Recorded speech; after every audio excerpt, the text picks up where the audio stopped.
তোমার চোখের পানি যদি কারোর জীবনের গতিপথ বদলে দিতে পারে তবে জানবে তুমি কারোর কাছে পুরো পৃথিবীর চেয়েও দামি। একজন মা কেঁদেছিলেন, আর সেই কান্না ছিল এক ছেলের জীবনের টার্নিং পয়েন্ট। সে ছিল খুবই সাধারণ এক ছেলে, নাম তেমন গুরুত্বপূর্ণ নয়, কারণ এমন হাজারো ছেলে আছে এই সমাজে। তার বাবা ছিলেন একজন দিনমজুর, মা কাজ করতেন অন্যের বাসায়। প্রতিদিন সকালে স্কুলে যেত সে, পেটে আধপেটা খাবার, হাতে একটা ছেঁড়া ব্যাগ।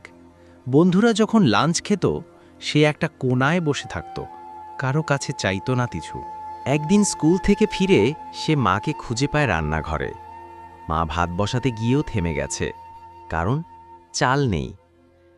সে কিছু বলার আগেই মা মুখ ঘুরিয়ে নিলেন।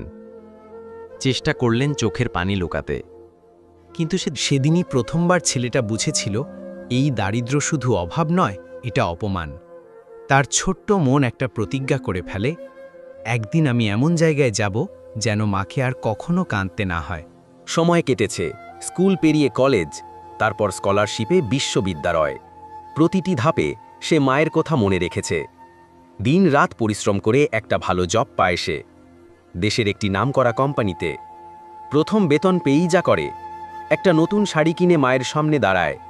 মাকে বলে, মা, আজ তোমার চোখে শুধু হাসি দেখতে চাই, আজ থেকে আর কাঁদবে না। আজ সে শুধু নিজের মা নয়, হাজারো গরিব মায়ের চোখের পানি মোছার চেষ্টা করে যাচ্ছে। স্কুল চালু করেছে, দরিদ্র মায়েদের জন্য মাসিক সাপোর্ট ফান্ড বানিয়েছে। বন্ধুরা, একজন মা যখন কাঁদে তখন শুধু জল পড়ে না, একটা যুদ্ধ শুরু হয়।